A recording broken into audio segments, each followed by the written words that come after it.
Hello everybody, welcome back to another crime story video. Today we're going to be reading the story of Nicholas Sheley. Before we get started, I just want to make sure to like and subscribe and turn on post notifications so we never miss another video. And I think crime stories is actually going to be a good thing for me to do because most of my viewers are from my crime story videos. My most watched video is a crime story video. It is actually my first one right here. The Butcher of Plainfield. It is... Oh wait, no, it's the murder of Jamie Bulger. It has a lot of views with Among Us perfect timing under it, which makes sense because a lot of people watch Among Us and they like the perfect timings. Alright, but that's not what this video is about. But yeah, let's just jump right into it.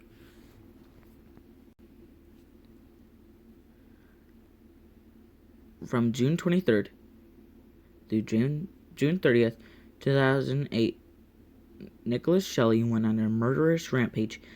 His killing spree took him across the Midwestern states of Illinois and Missouri.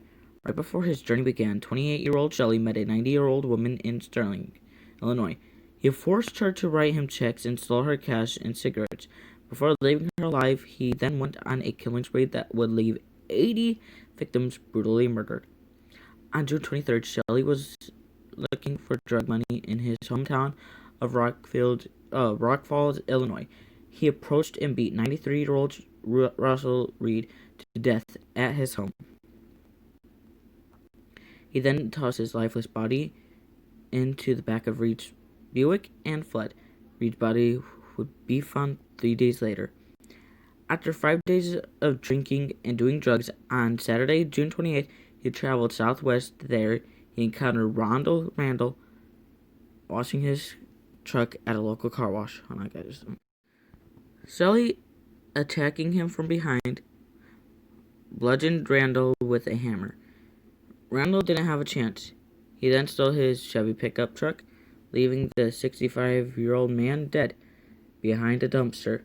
Randall's lifeless body would eventually be found by a Star employee at the local grocery store. Unknowingly, his body was left there for 2 more days because he was thought to be intoxicated. Afterwards, the killer went inside the supermarket to buy himself a cold beer and cigarettes. Sheley then drove the stolen vehicle to the home of his estranged wife back in Rock Falls, Illinois. Holly Sheley would have luck on her side that night.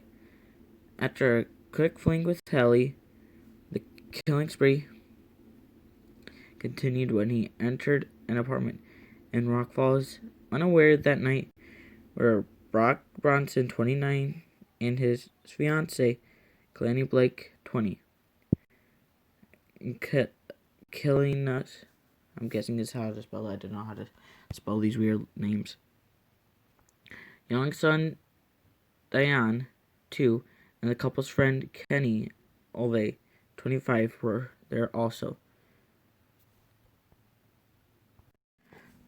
Holly Sheley had once dated Bronson, and Sheley never got over their relationship. The 4 of them were horribly assaulted with a hammer. Baby Diane and Olvey were collateral damage. Their bodies would be discovered 2 days later on the 30th, the same day as Randall.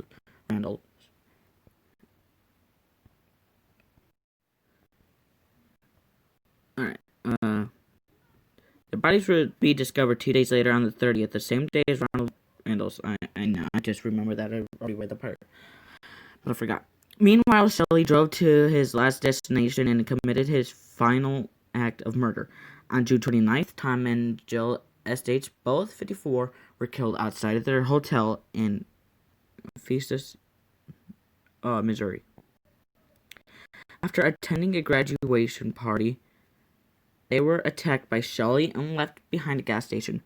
The night prior to his arrest, the killer was seen outside of a St. Louis Cardinals game. A tailgater loaned his cell to him, and Sheley advanced the man to delete his calls. Finally, on July 1st, his quest for death would come to an end outside of a bar in Gannett City, Illinois. Bar patrons notified Ellie after seeing a news flash on the television of Sheley. He surrendered without a fight. Nicholas Troy Sheley was born on July 31st, 1979 in Rockfield, Illinois, with a population of 9,000. Rock Falls.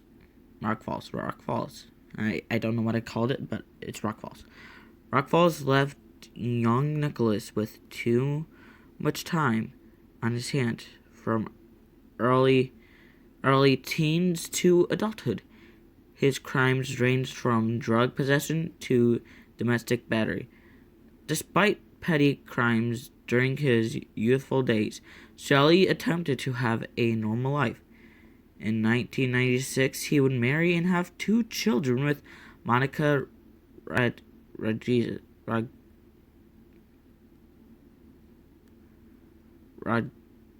I don't know how to pronounce those names. Oh my goodness. A tumultuous relationship developed, and she would eventually divorce Sheley. She described Sheley as being violent and had to obtain a restraining order in 2000. After the murders, Monica would seek counseling for the children. He then met the love of his life, Holly, in 2004. While they were both serving jail time, they moved to the farm town of Mount Morris, Illinois, had 2 children, then married in 2008. Their marriage, like so many other things in Sheley's wayward life, wouldn't last. Oddly, it would be Sheley that later filed for divorce in 2013. Years after his arrest, Sheley was no picture-perfect citizen in Illinois either, from charges of credit card misuse to selling drugs to an informant. She was no angel. According to Holly, her spouse's appetite for drugs is what made him kill in 2008. Sheley was also a violent drunk. The deadly combo would set forth a series of horrific events that summer. Does a killer like Sheley set off one morning to murder innocent people? Did his adolescent mischief prepare him for his biggest role yet? We may never know. If we piece together his actions around that summer in 2008, it may offer some reasoning. Nicholas Sheley knew his first victim, the elderly Russell Reed. Sheley sold scrap metal to the senior at his home, and Reed was good to him. Reed gave the 28-year-old objects to sell for money to provide for his family, but Sheley bought drugs and more drugs. Per Holly, Sheley was spending $300 per day on crack cocaine, his drug of choice. Fueled by drugs and drink, he made his way back to the home of Reed one last time. His second victim, Ronald Randall, was simply at the wrong place at the wrong time. Randall's daughter would testify that she had spoken to him just that morning on the 28th. He had plans to attend his granddaughter's softball game the next day. Sadly, he wouldn't make it. His next 4 victims, Kendall, Brooke, Kilana, and little Diane, were the result of poor revenge. Brooke Bronson was engaged to Kilana, and they were young and happy. Diane was a sweet boy of only 3 years that was loved by many. Kenny, whose nickname was Cookie Cutter, was a roofer and a genuinely good guy. Sheley arrived at Brooke's apartment in Rock Falls on the 28th, hell-bent on wrecking their lives. That's where I better not get my video demonetized for that word. Kenny Olva was just visiting the engaged couple, Brooke and Kiliana, that night. He didn't even know Sheley. Ova was alone in the apartment when Sheley came to the door, made his way in, and bent him to death. Ooh. Oh, and beat him. Why did we bend?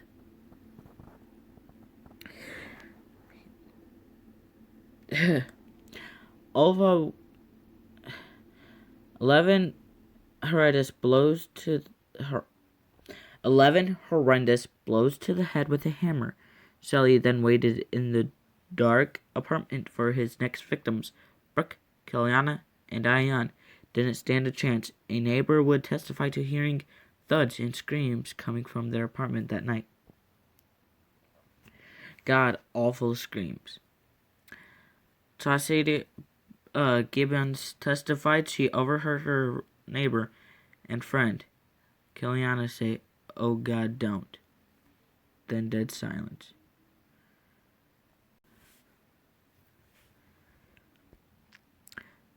Sheley's final victims, the Estates, were just visiting Missouri when Sheley met them. Another chance of extreme bad fortune and crossing his path. Ton and Jill Estes lived a carefree life in Sherwood, Arkansas, until that awful June night. High school sweethearts, leaving the graduation of a relative in Fetus, Missouri. I'm guessing because what MO is. It should be.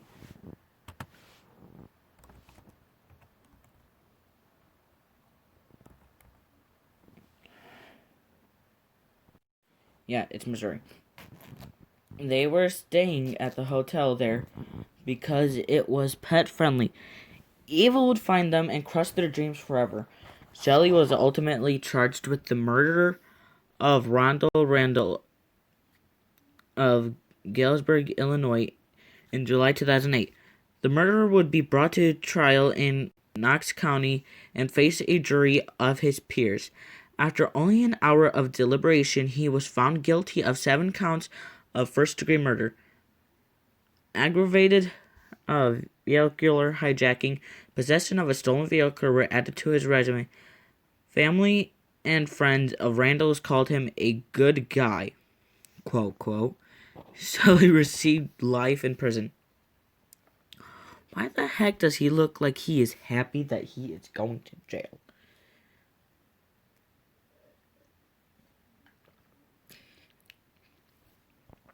His next trial for the murder of Russell Reed, his first victim, was in October 2012. He added more counts to his death resume: first-degree murder, home invasion, and burglary. His DNA was found on a cigarette butt in Reed's kitchen and on a window of his Buick. Sheley was found guilty on all counts. Reed's son and family had been waiting for those words. He received life without parole for snuffling out the life of elder Reed. Next, the May 2014 trial for the heinous murder of Banton, Blake, Diane, and Ole. The jury ruled the deaths exceptional, brutal, and heinous. Heinous. I don't know how to pronounce that. If anyone knows how to pronounce that, put it in the comments.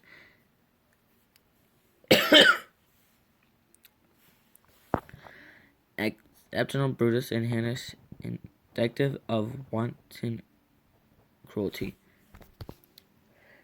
They were. Sheley was had beaten Ova so hard that he had 2 circular holes punched through his skull.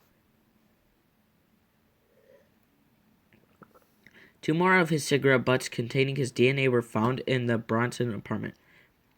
It took the jury less than 4 hours to convict the addict of 15 counts of first-degree murder. He will serve 4 consecutive life sentences. Brooke Bronson's mother recalled that her son loved to eat her biscuits and gravy. I love his biscuits and gravy.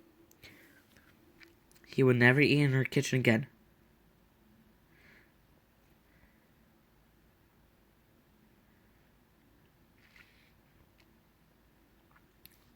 I feel bad for her.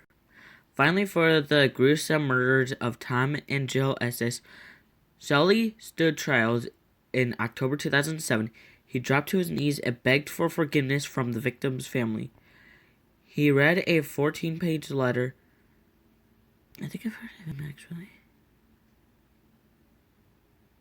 After reading that sentence. I don't know. He read a 14-page letter professing his apologies and how he wished he could take it all back. Oh, I think I saw a video of this trial. It was like a short clip. He had changed. He had found God, he said. Being put to death by state officials may very well have provided instant relief to me. He then quoted the actor Morgan Freeman's character in the movie Shawshank Redemption. In the award-winning movie, Freeman portrays a live prisoner named Red. Every 5 years, he came up for a hearing in front of the prison review board. He read for the first 3 years. He would come prepared with some ready manuscript. As the years went on, basically becoming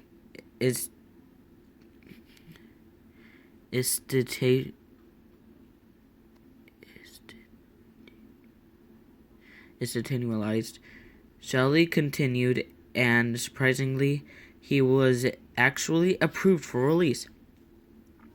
Not that anything like that will ever take place in my particular case, he said. He went on. I am unable to go back in time and talk any sense into my troubled, mixed-up mind.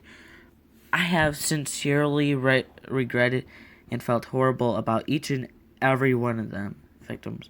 He continued, I have never been one to wear my emotions on my sleeves. As I had learned early on in life, if you want to cry, you would be given a reason to.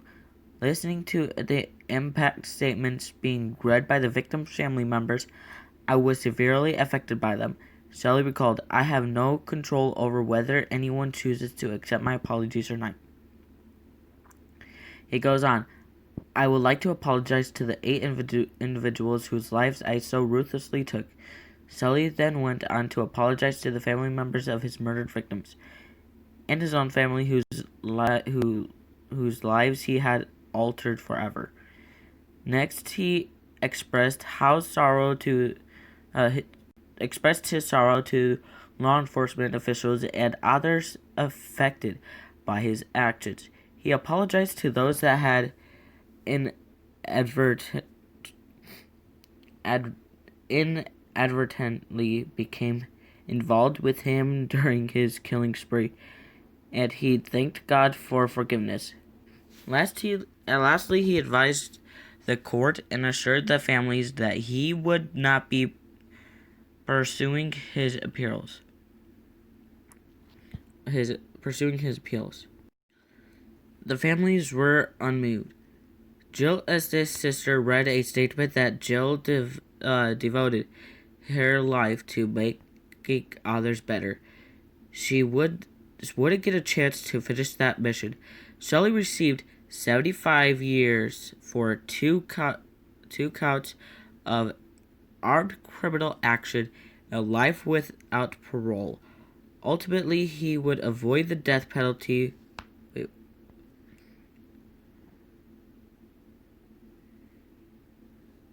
Wow.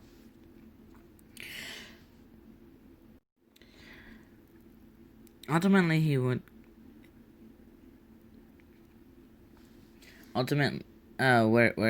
did I stop? When Missouri's prosecutors accepted a plea deal, he will never walk the streets a free man again. So did drinking and drugs play a role in this horrendous murder spree of Nicholas Sheley? Were his intentions to kill 8 innocent people, including a child, that summer of 2008? Will we ever have the answers? Spree murder in the U.S. is nothing new. A spree killer is someone that kills one or more people in a short time in different locations, like the Beltway snipers. and Charles Starkweather. The Beltway snipers were John Allen Muhammad and his young sidekick Lee Boyd Mahava. What are these names? I'm not making fun, but they're hard to pronounce and make no sense. They were convicted of sniper attacks on 10 people in D.C. over 3 scary weeks in 2002. Charles Starkweather and his girlfriend Carl Ann Fugate murdered 11 people in 2 states. They terrorized innocent people from December 1957 to January 1958. Starkweather and Fugate inspired the debate film National Born Killers. Fugate is the youngest female in U.S. history to be tried and convicted of first-degree murder. She was only 14. Oh my. That is literally my age. Psychologically, a spree killer is no stranger to violence, no stranger to alienation and torment, and no stranger to revenge. Usually a male in their teens or 20s, ending their reign of terror by committing suicide or suicide by cop. Spree killing are an example of extreme spite. Many of these murderers feel rejected by a family or ostracized by society. The most common reasons for these events are relationship difficulties, loss of respect, loss of money. This was Nicholas Sheley. He sought revenge against his wife's suspect lover. Sheley also sought. I was laughing at something that I just saw. Sheley also sought money for more drugs, and anyone that got in the way were merely a victim of happenstance, even a child or an elderly man. No one can predict who these predators will be. Some have questioned members of Sheley family of being indirectly involved in his behavior. In this 14-page letter addressed to the court, he mentioned those that got up in his mess. So, if you want to read this, pause the video.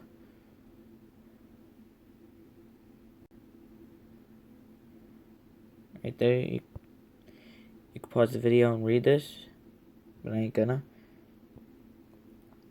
Holly Sheley was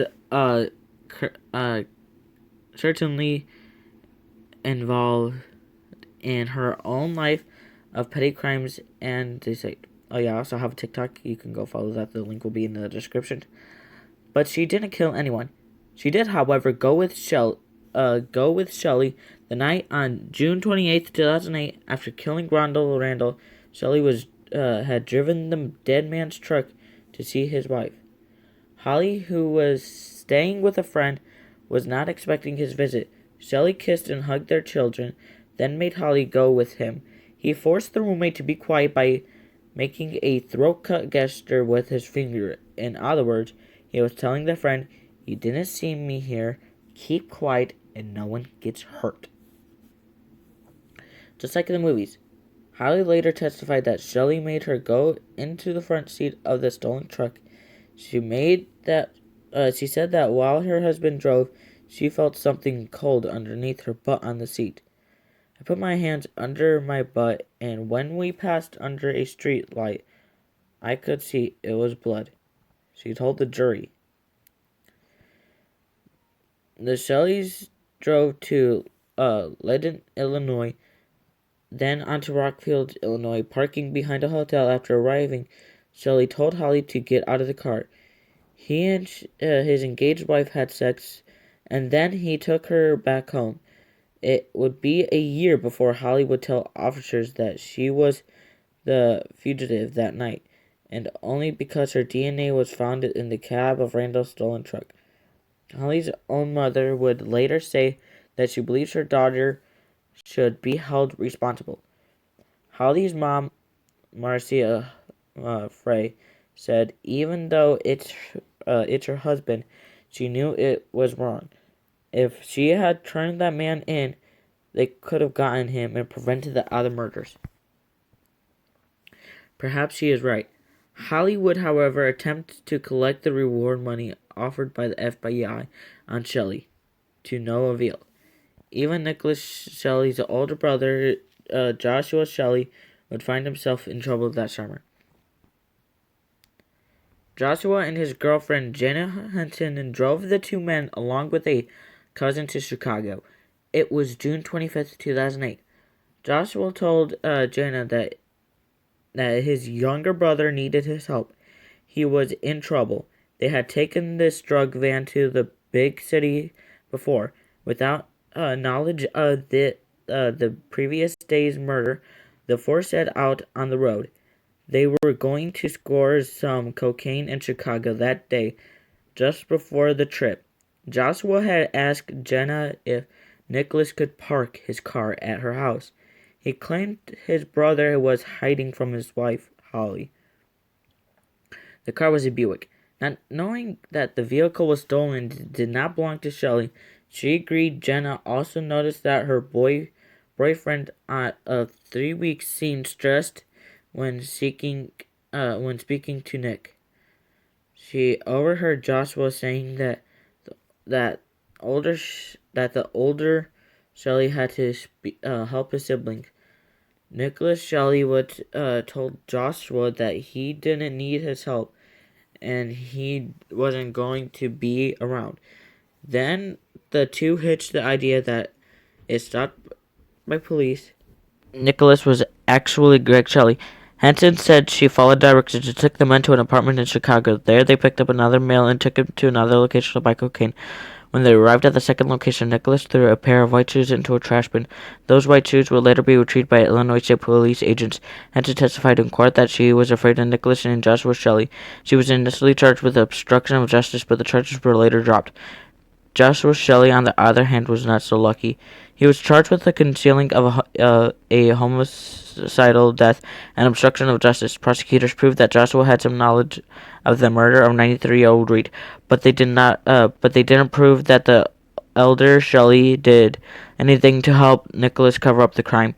John Sheley was free to go, but his freedom would be short-lived.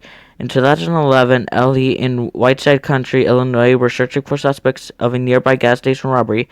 Joshua Sheley and a friend were at Sheley's home, hiding in a closet. Ellie and SWAT returned with a warrant, and after a 6-hour standoff, they entered the apartment. Sheley and her friend were arrested and taken in. Not matching the description of the robber, Joshua was charged with an outstanding warrant. He was free again, and it wouldn't be long.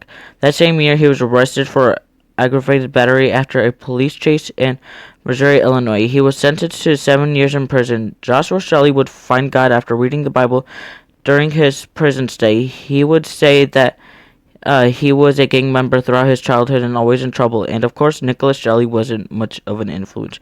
Little is known about the Sheley family and how Nicholas was afraid. Was there violence in the home? Were the wheels set in motion from the time he was a child? We don't know. What we do know is that something went wrong. Terribly wrong. Nicholas Sheley is currently serving his life terms in an Illinois state correctional facility. Trying to catch my breath. He will leave in a box. Alright.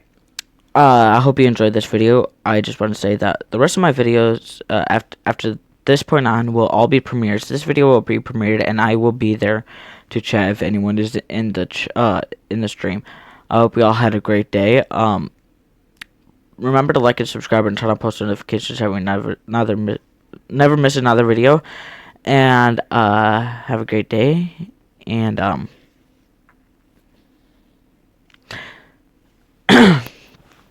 and see y'all in the next one. I will be recording Among Us after this.